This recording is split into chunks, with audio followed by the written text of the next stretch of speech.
Furniture वैसे तो काफी महंगा हो चुका है, क्योंकि कई लकड़ियां जो ऐसे है वो काफी ही ऊंची कीमतों पर बाजारों में उपलब्ध है। और अगर इस फर्नीचर को लेकर लकड़ियों का उत्पादन, पौधे लगाना अगर हम सभी प्रारंभ कर दें तो निश्चित ही आने वाला वक्त में आय का एक अच्छी स्रोत हम सभी को होगा। और इस संदर्भ में डॉक्टर कृषि वैज्ञानिक डॉक्टर पीके द्विवेदी ने भोजपुर दर्शन से बातचीत के क्रम में कई ऐसी लकड़ियों के बारे में जानकारी दी जिसमें आम जनता को आय में वृद्धि हो सकता है। ये जितने भी पौधे हैं ये सभी वानिकी के पौधे हैं और इनका उपयोग हम लोग टिम्बर के लिए इस्तेमाल करने के लिए हम लोग करते हैं। और टिम्बर के रूप में हम इनको घरों में भी इस्तेमाल करते हैं, फर्नीचर भी बनाते हैं, सब कुछ इनका बनाते हैं। और इनकी कीमतें जो है बाजार में बहुत अच्छी मिलती हैं।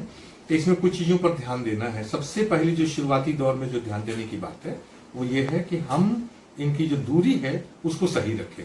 अभी ज्यादातर केसेस में ये देखा जा रहा है कि लोगों ने बहुत सघन, बहुत नजदीक इसके पौधे लगा दिए। नतीजा ये हुआ कि उनका विकास अच्छा नहीं हुआ। विकास अच्छा हुआ यानी कि उनका घेरा जिसको कहते हैं, जिससे लकड़ी हमें मिलती है, वो बहुत पतला रह गया। पोल की तरह के पौधे हमारे हो गए।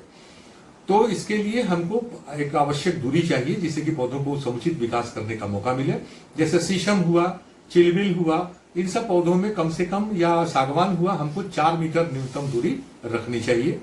इसी तरह अगर हम चाहते हैं कि गम्हार में हमको अच्छा विकास मिले तो कम से कम 3 मीटर दूरी रखनी चाहिए।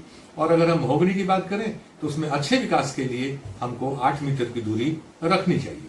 तो अगर इस तरह की दूरी हम पौधे से पौधे और कतार से कतार अगर रखने में सफल होते हैं तो पौधे का विकास हमारा बहुत अच्छा होगा।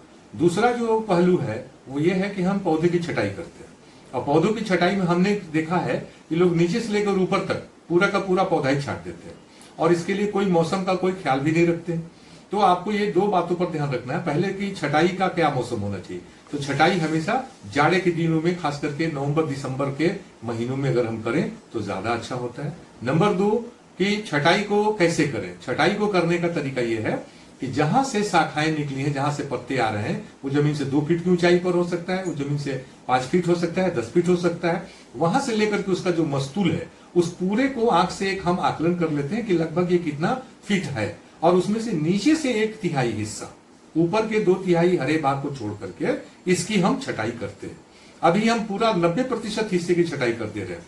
तो अगर हम 2/3 हिस्सा अगर छोड़ देते हैं, 60-65% हिस्सा रहता है, तो उसमें काफी पत्ते, काफी शाखाएं रहती हैं, उसमें प्रचुर भोजन बनता है और उससे हमारे पौधे का विकास अच्छा होगा और घेरा भी मोटा होगा और आगे चल करके हमें एक अच्छी लकड़ी की प्राप्ति भी होगी।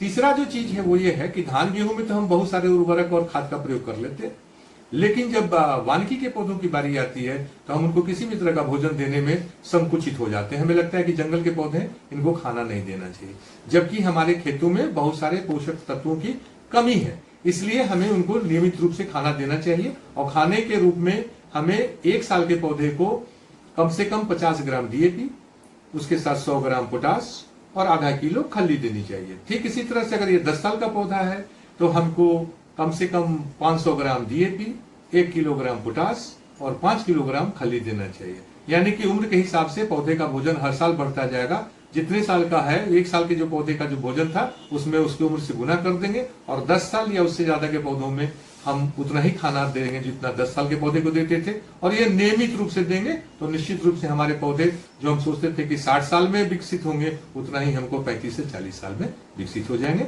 और हमको बहुत अच्छा मुनाफा होगा।